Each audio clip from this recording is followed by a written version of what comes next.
Kovo 2 iki Europos parlamento rinkimo buvo likę 100 dienų. Lietuvos prezidento rinkimai vyks mėnesio anksčiau. Eilinio rinkėjo sąmonėje šie politiniai renginiai sukimba menkai. Vis dėlto, vertinant iš esmės, jie sprendžia tą patį klausimą. Ar ir kiek Lietuva yra Europa? Nesijaudinkite. Nebejoju tuo, kad geografiškai viskas aišku. Kažkas net geografinį Europos centrą Lietuvoje aptikęs buvo. Deja, geografinė priklausomybė pati savaime neatsako į politinės tapatybės klausimus. Vengrija, o ir Rusija irgi Europoje, geografiškai. Tačiau ir daug atsiras tų, kurie drįs pasakyti, kad minėtos, o ir eilė kitų Europos žemyne esančių valstybių gali būti laikomos europietiškomis, jeigu išsitrauksime politinę liniuotę. Europos Sąjungoje susitelkusias valstybės priešingai nei kartais akcentuojama vienyje ne tiek bendra rinka, kitaip sakant, ekonominiai interesai, kiek jos veiksmų pamate glūdinti liberali demokratija. Kalbant dar tiesiau, Europa yra erdvė, kuri jau ne vieną dešimtmetį didina geografinį lauką, kuriame sprendimas priklauso įstatymui, o ne galios žaidimams. Nesu naivi. Žinau, kad žmogiška prigimtis, troškimas manipuliuoti ir valdyti kasdien meta pirštinę Europos svajoniai gyventi darnoje, o pastaruoju metu ir taikoje. Europinės vienybės pamatas šiomis dienomis klibinas dažniau ir intensyviau. Ir tai reiškia, kad tie, kuriems brangi ant liberalios demokratijos pamatų iškilusi Europą, turi kalbėti vis aiškiau ir vis garsiau. Kalbant apie Lietuvą ir jos politiką, nenori iškyla papildomas sudėtingų klausimų ratas. Ką reiškia Lietuvos suverenitetas, kur jo ribos ir kiek pati Lietuva gali garantuoti savo valstybės išlikimą. Šios tarpusavėje sukibusios teorinės ir praktinės laisvės plokštumos ir susikerta šalies prezidento ir Europos parlamentų rinkimuose. Lietuvos prezidentas, remdamasis konstituciją, kartu su vyriausybė vykdo užsienio politiką bei atsako už šalies gynybinį potencialą. Akivaizdu, kad bet kuriam kandidatui visų pirma turi būti keliamas klausimas, o kaip jis suvokia įstatymo viršenybės principą bei liberalios demokratijos priesakus, kurie įtvirtinti mūsų konstitucijoje. Ar įžvelgia grėsmių šiems pamatiniams principams? Klausimai ypatingai aktualūs ir todėl, kad jau prezidentės Dalios Grybauskaitės vadovavimo dešimtmetį buvo paminta visa eilė konstitucijos nuostatų. Tuometiniams vyriausybėms tyliai pritariant esminiai užsienio politikos sprendimai perkelti Daukanto rūmus, taip radikaliai mažinant parlamento ir jos skirtos vyriausybės galias. Prezidentės Grybauskaitės tonas jai Seimo salėje skaitant metinius pranešimus nė minutei neleido suabejoti, kieno rankose valdžia ir galia. Piktos mokytojos tonus skelbdama panieką politikai ir partijoms, ji traiškė demokratijos pamatus. O palaipsniui augančios ekonominės gerovės akinama šalis, politiką palengva delegavo komikams ir niekam neatskaitingiems aktyvistams. Tragiškai siauro akiračio žiniasklaida tylėjo, karts nuo karto pavergdama tik dėl galimai menkstančių reklamos pinigų srautų. Šliaužiantis autoritarizmas nebuvo stabdomas net tada, kai prezidentė atvirai pradėjo spręsti išimtinai vyriausybės kompetencijai priklausančius klausimus. Pasinaudojusi akivaizdžiai neteisinių asmeninės kompetencijos argumentų, ji užsėdo kėdę Europos vadovų tarybos salėje, o tuometinis užsienio reikalų ministras nerišliai lemeno, kad nors tai neteisėta, bet Lietuvai naudinga, mat prezidentė žino Briuselio koridorius. Ambasadoriui Linui Linkevičiui galva net nešovė tokia menkutė mintis, kad prezidentė neamžina, o po jos kėdę gali užimti tas, kuris nei koridorių žino, nei rišlios minties nesurezga.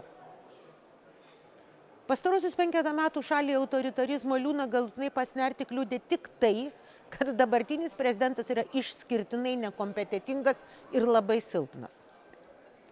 Jo pareiškimai apie tai, kad jis personifikuoja Lietuvą, yra vienintelis tiesiogiai renkamas Lietuvos politikas, aš beje irgi tiesiogiai rinkta. Kaip ir paprotinė teisė paremta jo pretenzija vaidinti vyriausybės vadovą Briuselyje, labiau komiški nei grėsmingi. Juolab, kad ir jo kabinetas protų nežvilga. O dabar pažiūrėkime, kur esame šiandien. Iš karto pasakysiu, kad prezidento rinkimuose balsuosiu už Ingridą Šimonytę, kurią gerbiu ir myliu. Jeigu jos nebus antrame ture, rinkimus ignoruosiu. Taigi, deklaruoju savo interesą ir šališkumus. Vis dėlto, jeigu jūs manęs paklaustumėte, ar tai geriausias pasirinkimas Lietuvai, aš tylėčiau. Be abejo, ji geriausias pasirinkimas iš to, ką dabar matome, tačiau ji išskirtinai silpna ten, kur slypi politinės lyderystės esmė. Ji neturi ateities vizijos, už kurią kovotų iki mirties ir, manau, paradoksaliai būtent todėl nenori nugalėti. Tai matome ir jos žinutėse tautai, ir jos pastoviai košmariškai prastoje komunikacijoje. Jau maniau, kad už Šimonytės 19 metų rinkiminį šūkį susitarkime pagaliau prasčiau būti negali. Pasirodo, gali. Pastarasis stipri prezidentė, stipri šalis nepalyginamai baisiau. Pažinodama Šimonytę neabejoju nė truputėlio, kad jį supranta, kad stipri ta šalis, kurios institucijos stiprios, kur yra ta teisės viršenybė. Vis dėlto žinoti reiškia ir kovoti už tai, ką žinai. Lyderio darbas kovoti už galvas. Jis privalo turėti svajonę.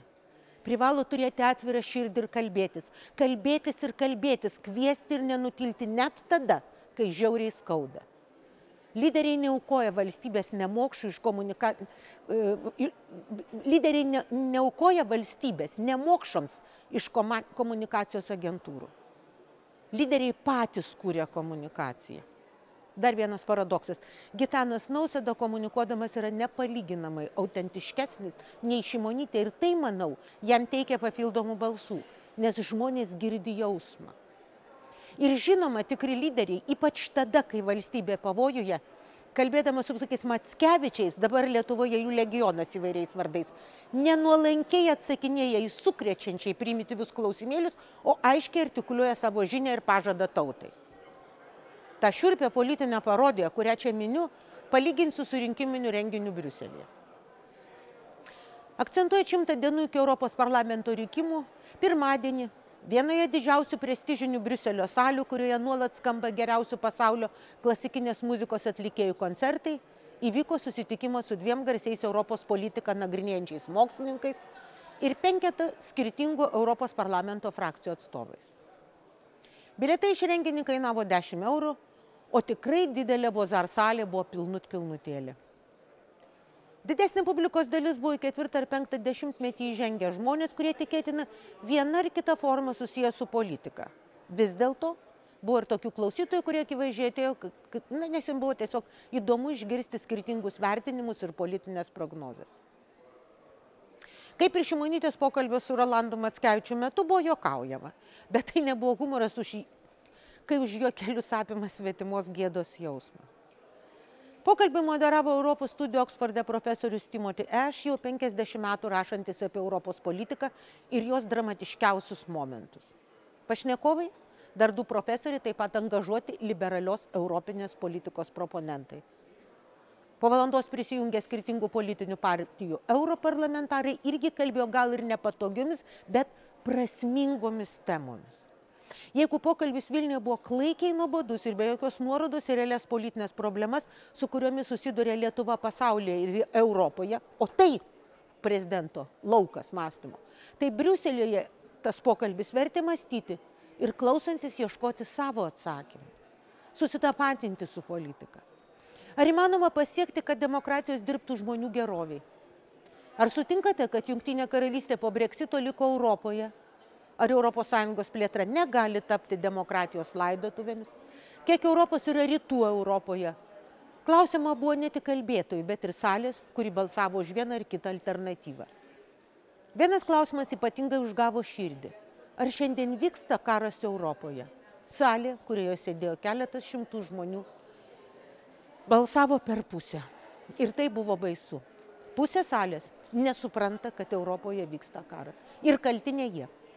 Lietuvai dabar reikia tokio prezidento, kuris negaištų laiko kalbėdamasi su savimi, besižavinčių renginių vedėjų, bet važinėtų ir kalbėtų su kitų šalių žmonėmis ir lyderiais. Prezidento, kuris mokėtų politikos kalbą, suprastų, kad politika tai komunikacija.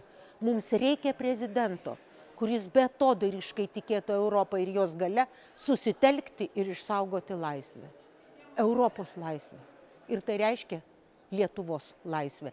Tai vienintelis mūsų šansas. O mes net laisvę mąstyti keičiame tuščių plepėjimų ir apgailėtinais juokeliais.